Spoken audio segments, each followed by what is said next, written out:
I'm Ella May, 29 years old, and for as long as I can remember, I've been the one who tries the hardest in my family, the one who plans the surprises, holds the space for everyone else's dreams, and does the thankless work of making memories happen. And this time, I thought I had it all figured out.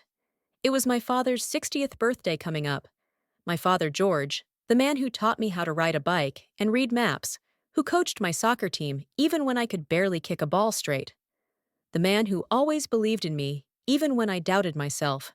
For years, he'd talk about the stories his grandfather had shared, tales of green hills and olive groves in the small Italian town of Monteluse, where his ancestors had lived before setting sail for America. It was the one place he'd never been, but always felt in his blood. So 2 years ago, I decided to make that dream real. I started a savings account labeled Dad's Italy, and every month I put money in it. I worked extra hours at my marketing agency, gave up weekend getaways with friends, skipped the new car I'd been eyeing. My dad's face when I'd surprise him was worth more than anything else. By the time March rolled around, I'd saved enough $58,000 enough for a once-in-a-lifetime trip.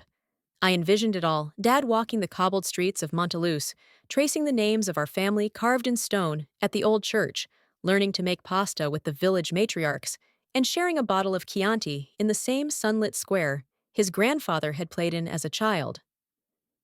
I started sharing my plan 6 months before his birthday. During our usual Sunday dinners, I'd casually bring it up. Imagine it, Dad, standing under those Italian skies, I'd say. His eyes would light up, and he'd grin like a kid. Oh, Ella May, what a dream, he'd say, his voice full of wonder. My brother James would smile politely, but he'd always steer the conversation elsewhere. His new promotion, his wife's new yoga studio, his son's soccer trophies. My mother Vivian would nod distractedly, as if the thought of travel exhausted her even in conversation. I thought they'd come around. I thought once they saw how important this was to Dad, they'd be on board. But there was something simmering in the room every time I mentioned Italy. A tightness around my mother's mouth, a coolness in James's eyes. I didn't know what it was, and I didn't want to. I was too busy dreaming. By February, I had everything mapped out literally. My apartment walls were covered with maps of Tuscany. I had flight itineraries, hotel reservations at a rustic farmhouse outside Monteluzze, and even a reservation for a traditional cooking class taught by Signora Lucrezia, a 70-year-old who promised to share the secret to perfect ravioli. I'd even found a branch of our family still living there, cousins I'd never met, but who had kept the family's olive grove alive all these years. They'd sent a letter welcoming us, inviting us to their home for Sunday lunch under the grapevines. It was perfect. Everything was perfect. Until the Tuesday, I stopped by my parents' house to finalize the details.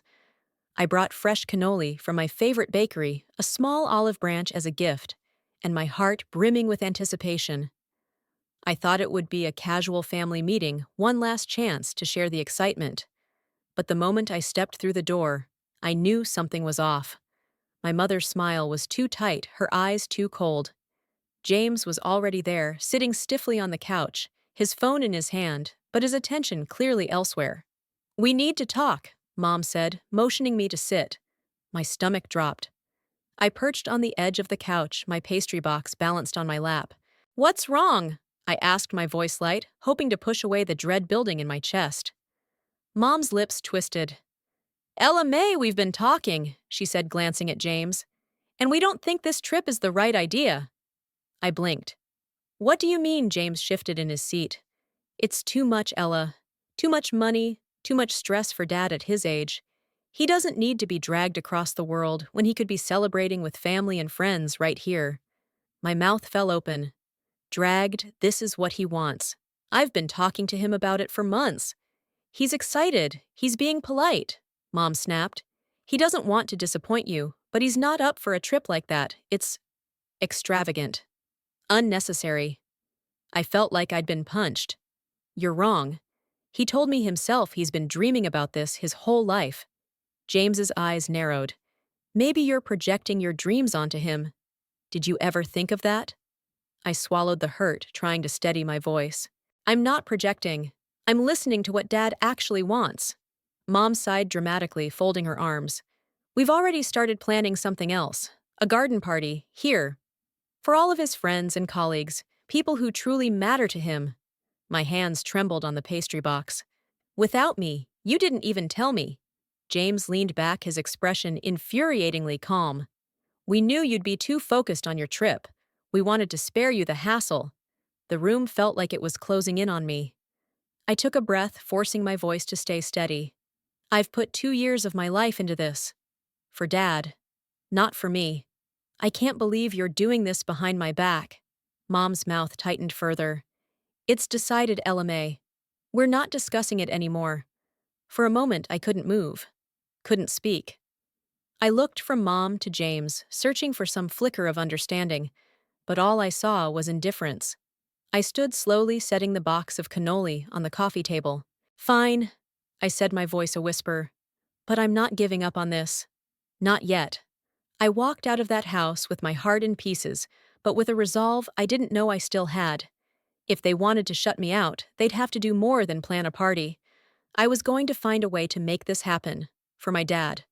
For the dream he'd almost given up on. As I got in my car, I felt a flicker of determination through the grief. This was only the beginning of the fight, and I wasn't done yet. I spent that night pacing the length of my small apartment in Chicago, my mind racing, my phone clutched in my sweaty palm like a lifeline.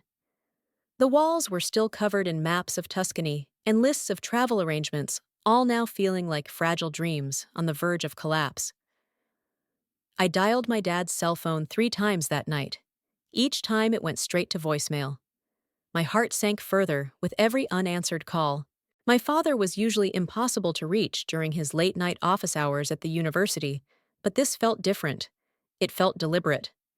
I lay awake for hours staring at the ceiling, my thoughts shifting between fury and doubt. Had I really misunderstood? Had I pushed my own hopes onto Dad blind to what he truly wanted? But every time that doubt crept in, I remembered the way his eyes had lit up when I'd shown him pictures of Montelus. The quiet wonder in his voice when he'd repeated the name of our family's ancestral town. That wasn't polite enthusiasm. That was real. At dawn, I got up, pulled on my jeans, and drove the 2 hours back to my parents' home. I needed to see him face to face. I needed to know the truth. When I pulled into the driveway, Mom's car was gone. James's Audi was nowhere in sight. The house looked still and quiet in the early morning light, as if it had exhaled overnight. I let myself in with the key I'd carried since high school, my hands shaking as I turned the knob. I found Dad in his study, his reading glasses perched on his nose, poring over old engineering journals like he did every Saturday morning. He looked up when I entered, a smile forming instantly.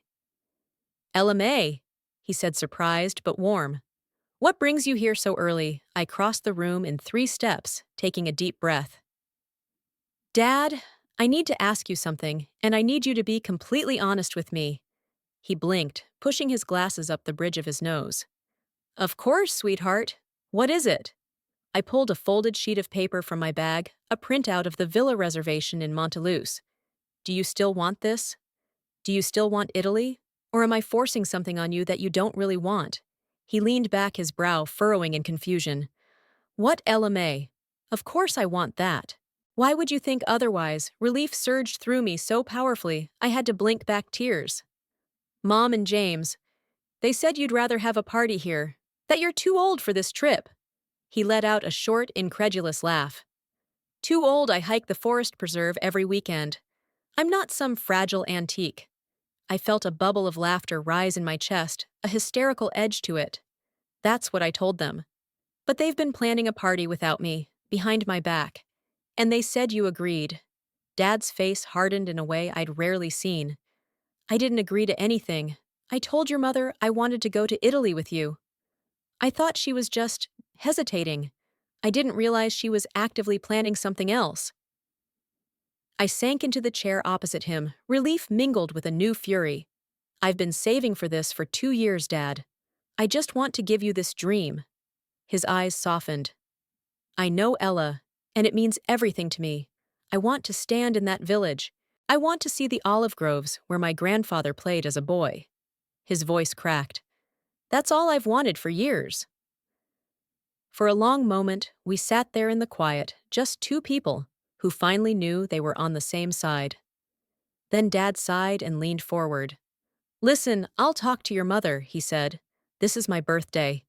She doesn't get to decide what's best for me." I nodded, but a flicker of unease stirred in my chest. "She's not going to back down, Dad. She's determined. And she's already turned James against me." His jaw tightened. "Then we'll face it together." I left that house with my resolve bolstered by my father's quiet strength, but I also knew that a confrontation was inevitable. The next week was a blur of tense phone calls and strained silences. James ignored my messages. Mom's responses were short and dismissive. I felt like I was drifting on an island, alone in a storm of family secrets. It was during that silence that another unexpected blow landed. On Wednesday afternoon, I got a call from Aunt Margaret, my mother's older sister. She rarely called me, but her voice was urgent. "Ella May, I don't know what's going on, but your mother is telling everyone that you're refusing to come to your dad's birthday, that you're being selfish." My mouth went dry. "What? That's not true. I've been planning this for him. She's the one who's been. She's the one." My voice broke. "I know," Aunt Margaret said softly. "I don't believe her." "I know you, Ella. But she's calling everyone. She's painting you as the villain." For a moment, I couldn't breathe. It felt like the walls of my life were crumbling. All the work, all the love I'd poured into this trip, twisted into something ugly by my own mother. I thanked Aunt Margaret and hung up, my mind spinning. I realized then that this was no longer just about a birthday. It was about the truth, about who I was and who I refused to let my family paint me as. The next day, I called my father again. "Dad, I need to see you tonight. Just us. No one else." He didn't hesitate. "Of course, Ella. Come over for dinner." I arrived to find him cooking pasta in the kitchen, the radio playing old jazz records. The smell of garlic and tomatoes was comforting familiar. We sat at the kitchen table, eating in comfortable silence, until I finally blurted out, "She's telling people I'm refusing to come to your party." Dad's fork paused halfway to his mouth. "She what?" I nodded, swallowing hard. "Aunt Margaret called me. She said Mom is rewriting the story, making me out to be some selfish kid who doesn't care." Dad's face went pale. "That's not just a misunderstanding. That's a lie." "I know," I said, my voice shaking. "But what if everyone believes her? What if they all think I don't care about you? I don't know how to fight that." Dad reached across the table and squeezed my hand. "You don't have to fight it alone, Ella. I believe you. I always will."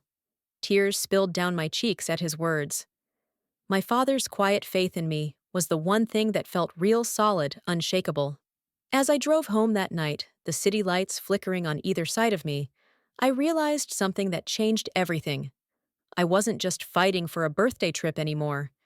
I was fighting for the truth, for my father's voice to be heard, for my place in this family to be seen finally for what it really was. And I wasn't going to back down. The next morning, I woke up with a single-minded purpose. No more letting things simmer. No more polite deflections. It was time to confront my mother face to face. I called my father first, just to be sure. "Dad," I said, my voice low, "I'm going over there today.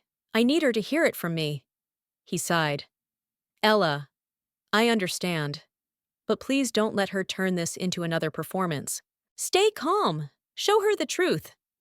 "I will," I promised. I spent the rest of the morning rehearsing what I'd say, turning the words over and over in my head. I was done being the accommodating daughter who swallowed her feelings to keep the peace. I pulled up in front of my parents' house just after noon. The sun was bright, the air crisp, with the last bite of early spring. But inside me, there was nothing but a roiling storm. Mom answered the door, her expression pinched with surprise. "Ella May, what are you doing here unannounced? I need to talk to you," I said, pushing past her into the living room. "About Dad's birthday. About everything." She followed me, her lips pursed. "I don't have time for one of your dramatic scenes, Ella." I turned to face her, my voice shaking but steady. "This isn't a scene. This is me telling you to stop lying about me." About what I want. About what Dad wants. Her eyes narrowed. Lying, is that what you think I'm doing? I know it is, I said, my voice rising. You're telling everyone that I'm refusing to be part of Dad's birthday, that I'm selfish. But you're the one who's been shutting me out. You're the one who's twisting everything I've done into something ugly. She drew herself up her chin, tilting in that haughty way that always made me feel small. I'm protecting this family, Ella. You're too stubborn to see it. No, I said, my hands balling into fists. You're not protecting anyone but yourself. You're erasing me from my own family, and I won't let you. A flicker of something crossed her face then. Fear guilt. But it was gone as quickly as it had appeared. You've always been so dramatic, she said coolly. Always making everything about you. It's not about me, I snapped. It's about Dad. It's about what he wants, and you're too focused on controlling everything to see that. Her jaw tightened. Enough. I'm not discussing this with you any further. But I wasn't done. Not even close. I talked to Dad, I said. He wants this trip. He's been dreaming about it for years, and you're trying to take that away from him. Her lips thinned. He's just being polite. He's too old for that kind of travel. He's not too old, I interrupted, my voice trembling with rage. You're just too scared to let him have something you can't control.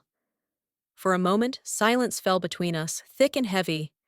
I could hear the faint ticking of the grandfather clock in the hallway, the soft creak of the house settling. Then she stepped closer, her voice low and venomous. You think you know what's best for your father. But you're just a girl playing at being important. You don't understand what it means to keep a family together. I felt something crack inside me. I do understand, I said quietly. I understand that families only work when we tell each other the truth. And you've been lying to everyone. She stared at me, her expression hard and cold. Get out, she said finally. Get out of this house. I didn't move. No, I'm not leaving until you admit what you've done. Her face flushed red. How dare you? Because I've spent my whole life swallowing my words for you, I said, my voice shaking. Not anymore. We stood there, two women, locked in a battle that had started long before this birthday. I saw in her eyes the years of unspoken resentments, the need for control that had always driven her. But I wasn't afraid anymore. I turned on my heel and left the house, the door slamming shut behind me. My heart was pounding, my hands trembling, but I felt strangely clear-headed. I called my dad from the driveway. She wouldn't admit it, I said. But she knows. She knows I see through it all now. I'm proud of you, he said simply. It was all I needed to hear. But the day wasn't over yet. That night, as I sat in my apartment nursing a cup of tea, my phone buzzed with a text from James. Can we talk? For a moment, I didn't want to respond. But something in his message, maybe the unfamiliar humility of it, made me pause. Yes. Come over, I texted back. An hour later, he was at my door, his shoulders hunched like he was carrying the weight of the whole family on his back. I owe you an apology, he said as soon as he stepped inside. I raised an eyebrow. That's a new one. He ran a hand through his hair, looking older and more tired than I'd ever seen him. I believed her, Ella. I believed Mom when she said you were just trying to take over. That you didn't care about what Dad wanted. Why, I asked, my voice flat. Because it was easier, he admitted. Easier than seeing how messed up all of this really is. I didn't want to believe Mom would lie like that. I swallowed the hurt that bubbled up in my chest. She's been lying for years, James. You just didn't want to see it. He winced. I know, and I'm sorry. I want to make this right. I looked at him for a long moment. How? By standing with you, he said. By telling the truth. If this trip is what Dad wants, then it's what we're doing. No more games. A part of me wanted to believe him. Another part of me was too tired to hope. But then I saw the resolve in his eyes, the same look I'd seen in my father's earlier that day. Okay, I said softly. Then let's do it together. We spent the next hour talking through everything, how we'd confront Mom as a united front, how we'd make sure Dad's dream didn't die under the weight of family politics. As James left that night, he turned at the door, his voice low. I'm sorry I didn't see it sooner, Ella. But I see it now. I nodded, my heart a little lighter than it had been all day. That's enough for me. When he was gone, I sat on the edge of my couch, staring at the Tuscany map still pinned to my wall. The journey ahead was still uncertain, still littered with the landmines of old wounds and family secrets. But for the first time in a long time, I didn't feel alone. I'd found an ally. I'd found my voice. And I wasn't going to let anyone take that from me ever again. The next day felt like the calm before a storm. I went to work and tried to focus on the endless emails and client calls, but my mind was elsewhere. I could still hear my mother's icy words in my head, her refusal to budge, her insistence on erasing everything I'd planned. But for the first time in weeks, I also felt something else: momentum. That evening, James and I met at our father's office on campus. It was a place that had always felt safe to me: books stacked to the ceiling, the scent of old paper and coffee, and the soft glow of the desk lamp. Dad looked up as we entered, a flicker of surprise in his eyes. "Both of you here together," he said. "This must be serious." I nodded. "We want to talk to you about the trip. About Mom." He sat back, his expression wary. "Go on." James cleared his throat. "Dad, Ella was right. She's been right all along. Mom's been lying to all of us about what you want, about why she's planning that party. I didn't want to believe it, but I do now." Dad's face fell, the lines around his eyes deepening. "I suspected," he said quietly. "But hearing it from you, it's still hard." "It's not your fault," I said softly. "She's been manipulating everyone for so long. But we're done letting her rewrite the story."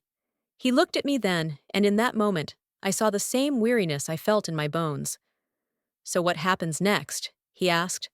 "We're going to confront her," James said. "Together? All three of us." Dad hesitated. "And then, what? What if she still refuses to see the truth?" "Then we do what's best for you," I said firmly. "We go to Italy anyway, even if it's just us."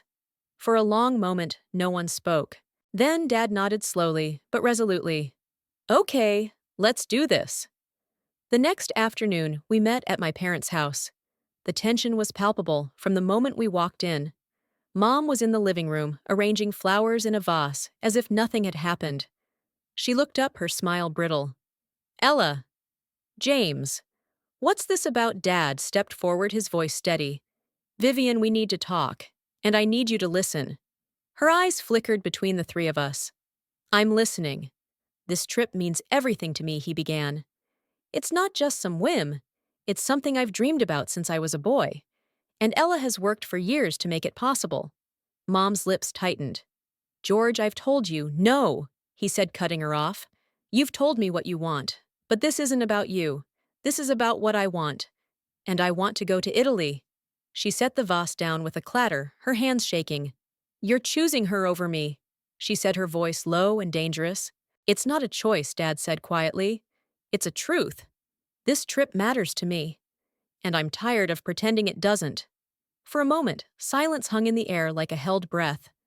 Then Mom turned to me, her eyes cold. "You've always had a way of turning people against me," she said. "That's not what this is," I said, my voice shaking but firm. "This is about you trying to control everything." "And it stops now." James stepped forward. "Mom, you've been lying to everyone. To me, to Dad, to the rest of the family. It's not fair. And it's not right." She stared at him, her face a mask of disbelief. "James, don't you see she's manipulating you?" "No," he said, his voice hard. "You're the one who's been manipulating us." For a moment, I thought she might deny it. But then her shoulders sagged and her eyes filled with tears. "I did it for the family," she said in a broken whisper. "I wanted to keep us together. By tearing us apart," I said, my voice soft. "That's not how family works, Mom." She sank into a chair, her head in her hands. I didn't want to be left out. I didn't want to lose my place." I knelt beside her, my own tears threatening. "You never had to be afraid of that. But you can't keep pretending. Not anymore." For the first time in weeks, she didn't argue. She just sat there, trembling, the weight of her lies finally crashing down around her. We sat in that silence for a long time, the four of us, the unspoken truths filling the room. Finally, Dad spoke. "I'm going to Italy," he said. "Ella and I are going, and you're welcome to join us if you want. But this is happening." Mom looked up at him, her eyes red-rimmed. "I can't," she said quietly. "Not yet." And in that moment, I realized that was okay. This trip wasn't about her. It never had been. We left the house together, the three of us, Dad, James, and me, walking out into the fading light of evening. It felt like a weight had been lifted from my chest, even if the path ahead was still uncertain. As we stood in the driveway, Dad turned to me. "Thank you," he said simply. I shook my head. "This isn't over yet," I said. "There's still so much to figure out." "I know," he said. "But today feels like a beginning." That night, I lay awake in my apartment, my heart still pounding from the confrontation. But beneath the fear and the anger, there was something else: hope. Hope that we could rebuild. Hope that the truth would be enough. And hope that in the end, love would find a way to heal what had been broken. The following morning, I woke up to a dozen missed calls from family members I hadn't heard from in months. Aunts, uncles, even cousins I hadn't seen since childhood. The news of our confrontation had spread faster than I could have imagined. I felt like I was in the middle of a tornado of gossip and family politics. James texted me first. "Ignore the noise, Ella. This is about you and Dad. Don't let them twist it." But it was hard to ignore. My phone buzzed constantly with texts that alternated between concern and criticism. Some blamed me for stirring up trouble. Others cautiously offered support, but with a hesitancy that stung. I tried to brush it off, but every message felt like another crack in the fragile foundation I was trying to rebuild. I needed clarity. I needed to hear from the one person whose voice mattered most. I called Dad. "Can I come over?" I asked, my voice small. "Of course, sweetheart," he said. When I arrived, he was in the kitchen, making coffee, the smell of it wrapping around me like a familiar blanket. We sat at the breakfast table, the morning light streaming through the window. "I'm sorry for how this is all playing out," I said softly. "I didn't want to turn this into a family civil war."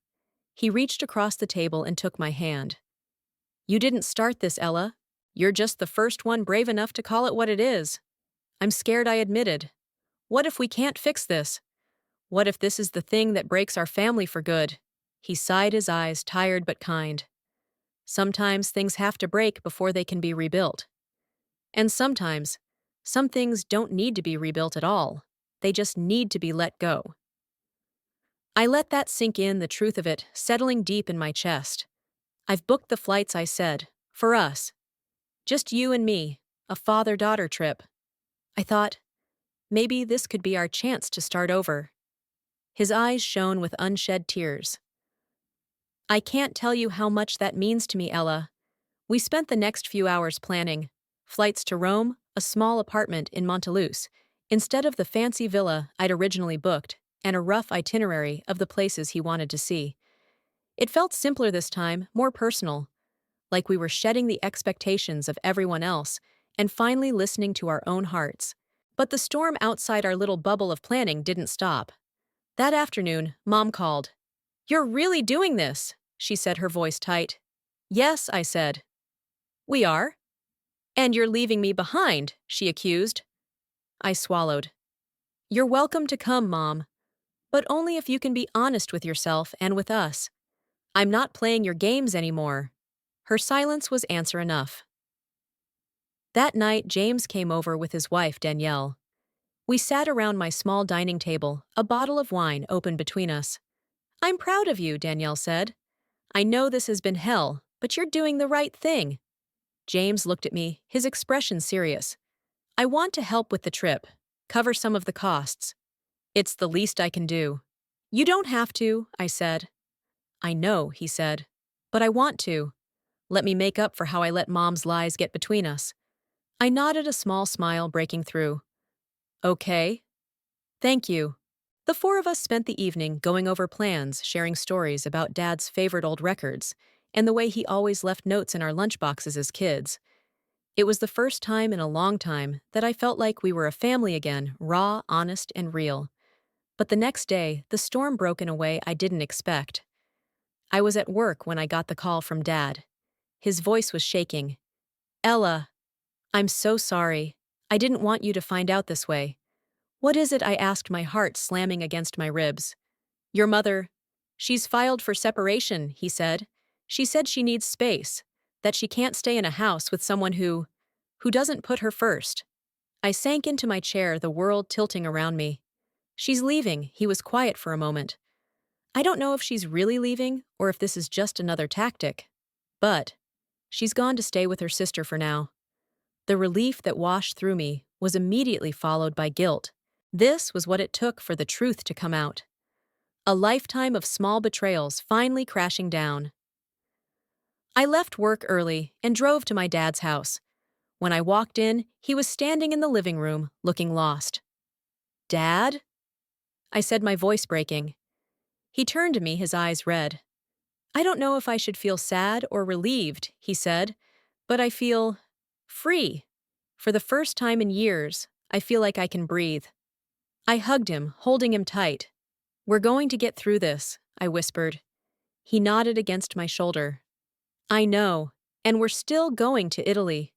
We spent the evening going over the details of the trip, again filling in the gaps with small joys, like how he wanted to learn a few more Italian phrases, or how he hoped we'd find a local bakery to try fresh cannoli every morning. It felt like the start of something new, something just for us. But as I drove home that night, I couldn't help but think of Mom, of all the years she'd spent building a fortress around herself, shutting out anything that didn't fit her version of family, and of the choice she'd made to walk away from the one person who had always stood by her. I didn't know what the future held. I didn't know if she'd ever come back, or if this was the end of my parents' story together. But I knew one thing for the first time in a long time. I wasn't afraid to see the truth, even if it hurt, even if it changed everything. And as I lay in bed that night, the last thing I saw before drifting to sleep was the little Italy map pinned above my desk, a promise that no matter what else fell apart, I still had this chance, this adventure, this moment of healing and hope, for Dad, for me, for the future we could still choose. 2 weeks later, Dad and I boarded a plane to Rome. It felt surreal, like everything we'd been fighting for was finally happening. As the engines roared to life and the plane lifted off the tarmac, I squeezed Dad's hand and let out a shaky breath. "You okay?" he asked, his voice soft but steady. I nodded, tears prickling in my eyes. "I am now." He smiled, and in that moment, I saw not just my father, but the man I'd been trying to protect all along. The man who had never stopped believing in me, even when the rest of the family had tried to twist everything into something else. The flight was long, but filled with quiet excitement. We flipped through a guidebook together, practicing Italian phrases and laughing at our terrible pronunciations. For the first time in months, the tension that had lived in my chest finally began to loosen.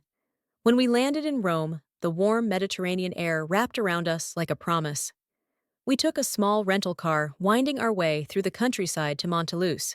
The hills were just as I'd imagined them, rolling green waves of vineyards and olive groves, ancient stone houses perched like sentinels. We arrived at the small apartment I'd booked, tucked away in a centuries-old building overlooking the village square. It was nothing fancy, just 2 rooms and a small balcony, but it felt perfect, like a space that was ours alone. That first evening, we sat on the balcony with a bottle of local wine and watched the sun dip below the hills. Dad leaned back in his chair, his face lit by the last rays of daylight. "I can't believe we're really here," he said softly. "I know," I said. "It almost doesn't feel real."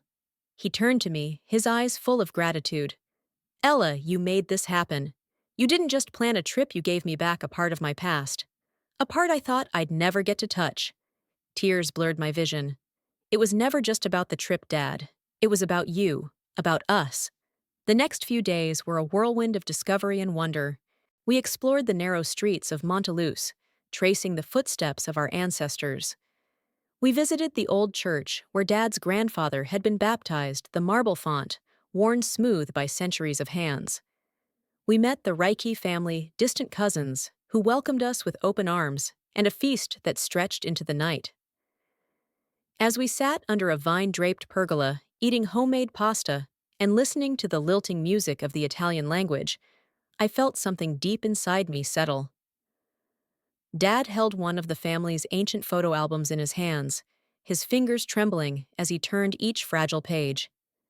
"These are our people," he whispered. "This is where we come from." I reached out and covered his hand with mine.